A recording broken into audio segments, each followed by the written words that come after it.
Sa likod ng mga paglabag sa batas at iba't ibang krimen na laman ng balita, ano nga ba ang kinahahantungan ng mga sangkot at may sala? Samahan niyo ako ngayong Sabado. Ang mga maling gawi, ating sisilipin. Mga batas at panuntunan, ating susuriin.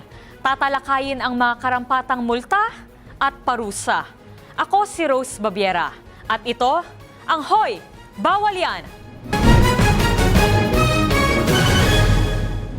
Narito ang mga balitang nakalap natin ngayong linggo. No Contact Apprehension Policy o NCAP. Muli nang ipinatupad ng MMDA. Mga sakop nitong kalsada. Alamin. Ngayong linggo ay sinimula na ng Metropolitan Manila Development Authority o MMDA ang muling pagpapatupad ng No Contact Apprehension Policy o NCAP sa mga pangunahing kalsada na sakop ng ahensya. Ito raw ay makatutulong sa pag-ibsan ng madudulot na traffic kung magsisimula na ang rehabilitasyon ng EDSA. Paano nga ba ito mapapatupad at saang mga kalsada lamang ang sakop nito? Alamin sa report ni Dustin Bayog. Muling inimplementa ng Metro Manila Development Authority o MMDA ang No Contact Apprehension Policy o NCAP sa Metro Manila na nagsimula na ngayong linggo. Nagugat ito ng bawi ng Korte Suprema ang inisyu nitong Temporary Restraining Order o TRO noong 2022 na magaya ng urgent motion ng MMDA. Ito raw ay para makatulong sa paghahanda ng isasagawa rehabilitasyon sa mga kalsada ng EDSA. Kaya paglilinaw na ang pagbawi sa TRO ay para lamang sa mga kalsada na sakop ng MMDA. Kaya sakop na naturang implementasyon ng mga circumferential road ang Recto, Mendoza, President Quirino Avenue, Araneta Avenue, EDSA at CP Garcia, Katipunan at Tandang Sora. Habang sakop din ang mga radial roads tulad ng Ruas Boulevard, Taft Avenue, South Superhighway, Shaw Boulevard, Ortigas Avenue, Magsaysay Boulevard, Aurora Boulevard, Commonwealth Avenue, Andres Bonifacio Avenue, Rizal Avenue at Marcos at MacArthur Highway. Sa ilalim ng NCAP, maaaring mahuli ang isang motoristang nakagawa ng violation gamit ang mga CCTV at handy cameras kung saan ang recorded violation ay isa sa ilalim sa review at validation.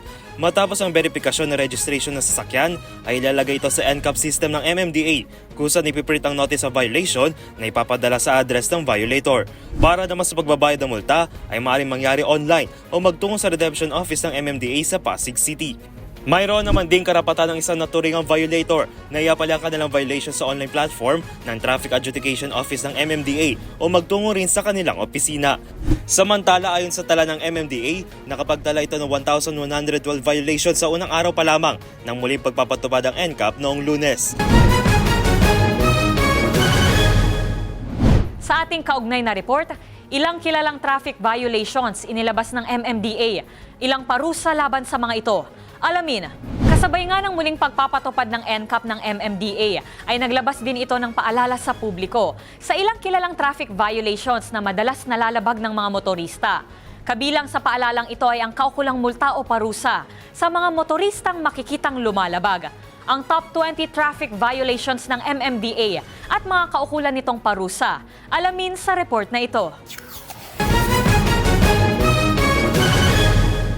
Sa muling pagbabalik ng No Contact Apprehension Policy o NCAP, magkano nga ba ang multang ipinapataw sa paglabag sa batas trapiko? Kabilang sa inilabas ng MMDA na top 20 traffic violations at penalties ay nagmamanehong nakatsinelas lamang na may pinakamababang multa na 100 piso para sa first, second at third offense. 150 pesos naman ang multa para sa latang offense ang illegal turning, hindi pagbibigay ng tamang signal at maging ang mga nagmamanehong driver na walang dala, maipakita o mai-surrender na driver's license ay may multa ring 150 pesos sa latang offenses.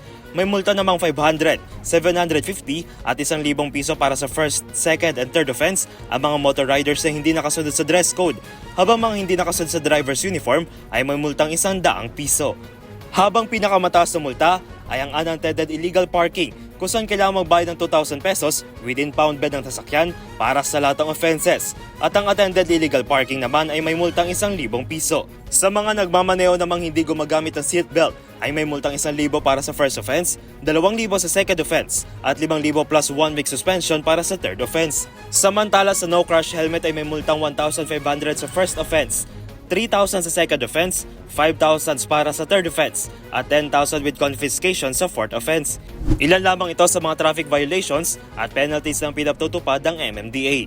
Muling paalala ng ahensya, sumunod sa batas trapiko at pairali ng disiplina sa kalsada.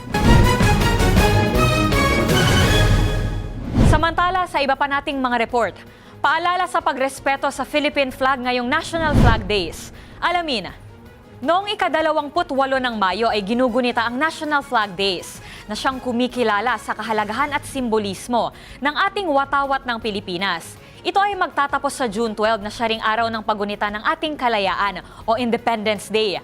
Kaya naman isang paalala, may ilang ipinagbabawal na gawin sa ating pambansang watawat na kung malabag ay mayroong kaakibat na kaparusahan. Kung ano-ano ang mga ipinagbabawal sa ating Flag and Heraldic Code, alamin sa aking report.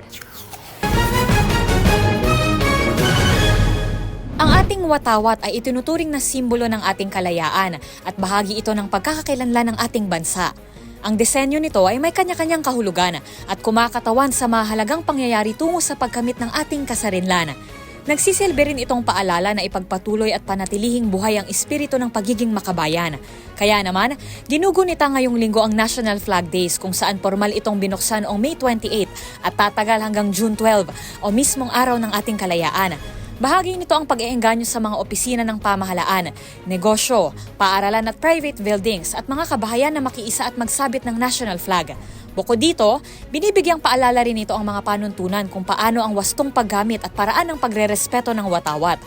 Nakasaad ang mga ito sa Republic Act No. 8491 o ang Flag and Heraldic Code of the Philippines. Ayon sa batas, nararapat na itinataas ang bandila sa mga pampublikong gusali, plaza at mga paaralan. Ipinagbabawal ang pagsayad nito sa sahig o sa kahit anong gamit sa ilalim nito. Mahigpit ding ipinagbabawal ang anumang uri ng pambabastos sa ating watawat, gaya na lamang ng paggamit dito bilang tablecloth o kaya naman ay pantakip sa iba pang mga bagay gaya ng sasakyan o monumento. Hindi rin ito maaaring gamitin pang dekorasyon o kaya naman ay disenyo sa costume o uniform o bilang advertisement o commercial logo o design. Ang sinumang mahuling lumabag dito ay maaaring pagmultahin ng 5,000 hanggang 20,000 piso. O kaya naman ay pagkakakulong ng hindi lalampas sa 1 taon o parehong kaparusahan na depende sa magiging desisyon ng korte. Sa ating susunod na report, 2 lalaki na nagtago sa manhole, arestado sa pagnanakaw ng telephone wires. Maaaring kaparusahan, alamin. Naaresto kamakailan ng 2 lalaki na nagtatago sa isang manhole matapos makumpirmang nagnakaw ng higit 100,000 piso na halaga ng telephone wires ang mga ito. Ilang oras na natili sa manhole ang dalawa bago maaresto ng otoridad.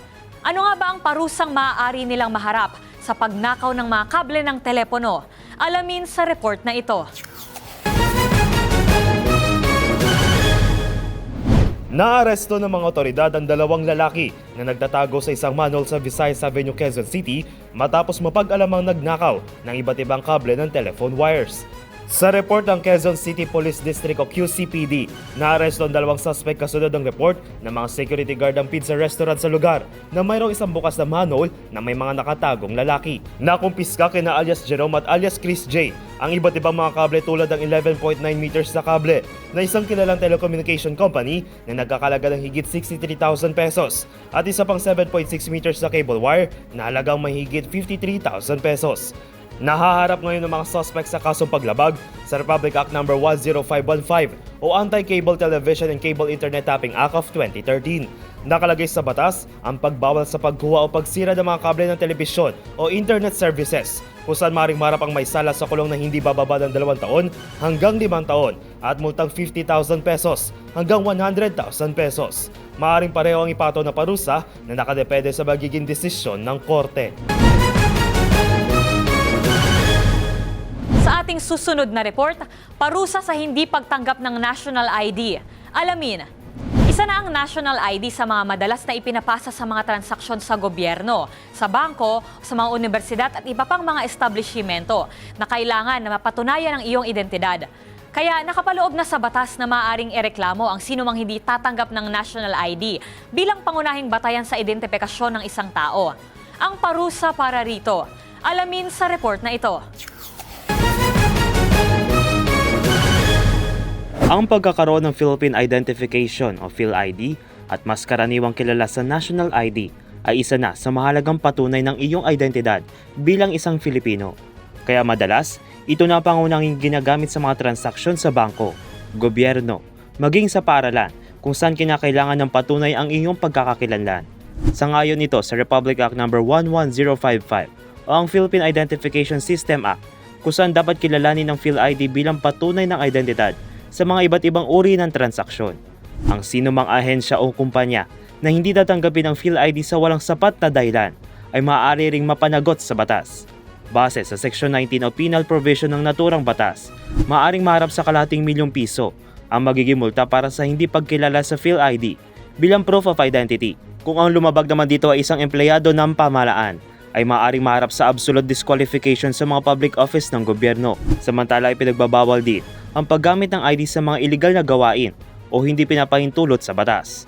Maaaring maharap ang sinumang lumabag sa kulong na hindi bababa ng 6 na buwan hanggang higit sa 2 taon o multa na hindi bababa ng 50,000 ngunit hindi lalagpas ng 500,000 pesos. Sa iba pang mga report, parusa para sa bouncing check. Alamin, sa ilang mga transaksyon tulad ng pagbabayad sa pamahalaan, scholarship grants o bangko ay cheque ang minsang ibinibigay bilang mode of payment o transaction. May tuturing kasi itong ligtas na pamamaraan dahil ang bangko at ang nakapangalan lamang sa cheque ang may kakayahang ipalit ito o ilipat sa ibang bank account. Ngunit kung ang inilabas na cheque ay na-dishonor dahil sa kakulangan ng funds, kung saan ito kukunin o hindi naman ay close account, ay maaaring mapanagot sa batas. Ang maaaring kaparusahan kung sakaling nag-bounce ang cheque. Alamin sa report na ito. Para sa mga madalas mag-deposit o mag-buy in cash ng mga cheque, naranasan nyo na bang ibalik sa inyo ito ng bangko? Marahil dahil sa kakulangan ng pondo sa account o sarado na ang account kung saan konektado ang ibinigay na cheque o hindi naman ay may inisyong stop payment order. Ang ganitong sitwasyon ay tinatawag na bouncing check kung saan hindi pinoproseso ng bangko ang isang cheque kung ang account na konektado rito ay kulang sa pondo o hindi naman ay close na ang account. At upang maiwasang gamitin itong panloko sa mga individual, ay maaaring mapanagot ang taong nag-issue ng bouncing check. Ayon sa Batas Pambansa bilang 22, maaaring maharap ang sinumang nag-issue at nakapirma sa nag-bounce na cheque sa kulong ng 30 araw hanggang 1 taon at multa sa twice amount ng nakalagay sa cheque, ngunit hindi lalagpas ang 200,000 pesos. Maaari ring ipataw ang 2 kaparusahan na nakadepende sa magiging desisyon ng korte. Sa ating susunod na report, parusa sa TV network na hindi sumusunod sa alituntunin ng closed captioning.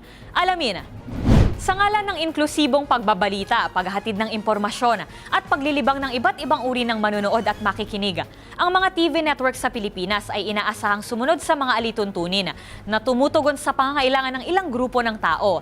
Isa na nga riyan ang closed captioning na nagbibigay pantay pagkakataon sa mga kababayan nating bingi at mahina ang pandinig na maka-access sa mga palabas at programa sa telebisyon. Kung ano ang kaakibat sa batas na ito, alamin sa report na ito.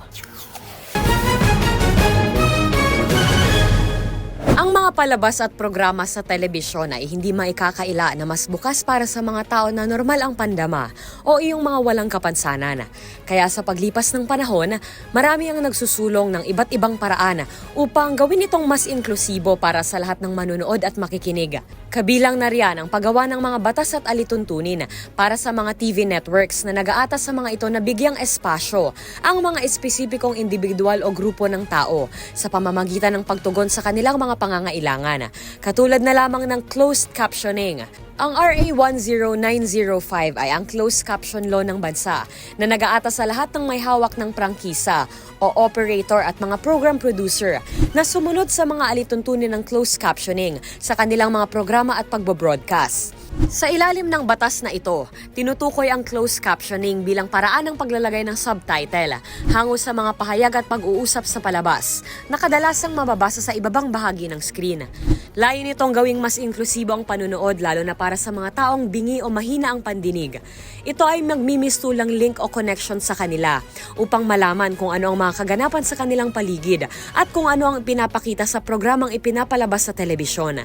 Ang batas na ito ay napapasailalim sa pamamahala ng Movie and Television Review and Classification Board o MTRCB at National Telecommunications Commission at iba pang kaugnay na ahensya.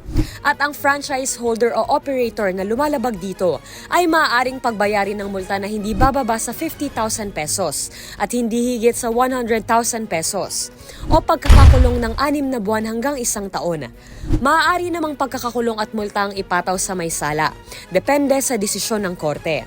At kung mapatunayan na ang lumabag na korporasyon o asosasyon ay nagpabaya at sadyang hinayaan ng paglabag na ito, maaaring matanggalan ng business permit ang negosyo at hindi na muling makapag-operate pa. At para sa ating huling report, pang-iipit sa mga empleyadong gusto nang mag-resign, iligal, parusa sa employer, alamin. Ang pagpili ng trabaho na papasukan ng isang individual ay nakabatay sa personal na pamantayan at kapasidad ng bawat isa. Kaya sa pag-alis sa trabaho, mahalaga ring isaalang-alang ang mga ito. Paano naman kung ang isang empleyado ay nais nang mag-resign, bagkus ay pinipigilan ng kanyang amo? Ano kaya ang parusa rito? Alamin sa aking report. May mga pagkakataon na ang isang empleyado ay nais nang umalis sa kanyang trabaho dahil sa ilang personal na dahilan. At kapag umabot ang isang trabahador sa ganitong punto, may ilang mga hakbang lamang siya na kailangang gawin na bahagi ng proseso sa pagbitiw niya sa trabaho. Kabilang na riyan ang pag-abiso sa mga amo niya 1 buwan bago ang inaasahang pag-alis o ang tinatawag na 1-month advance notice. Ito ay sa paraan ng pagsusumite ng resignation letter. Paano naman kung matapos mag-abiso ang isang empleyado at maisumite ang mga kailangang dokumento ay hindi ito pinayagan ng kanyang amo?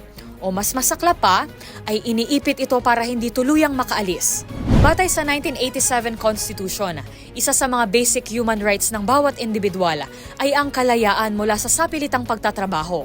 Nakasaad din sa Labor Code of the Philippines na nangangalaga sa mga karapatan at namamahala sa mga practices sa trabaho na ang sinumang employer na mapatunayang nang iipit ng kanilang mga empleyado ay maaaring pagmultahin ng 1,000 hanggang 10,000 piso o pagkakakulong ng 3 buwan hanggang 3 taon. Maaari namang multa at pagkakakulong ang ipataw sa may sala, depende sa desisyon ng korte. At yan ang mga nakalap nating report ngayong linggo. Sa programang ito, mas palalakasin natin ang boses ng batas. Kaya kung mayroon pa kayong nakitang ipinagbabawal na akto o kaya naman ay mayroon kayong reklamo, itag nyo kami sa DZRH. Hoy! Bawal yan! Muli ito po ang inyong lingkod, Rose Babiera. Una sa Pilipinas, una sa Pilipino. Kung mayroon pa kayong nahuling ipinagbabawal na akto o kaya naman ay mayroon kayong reklamo, itag nyo kami sa DZRH. Hoy! Bawal yan!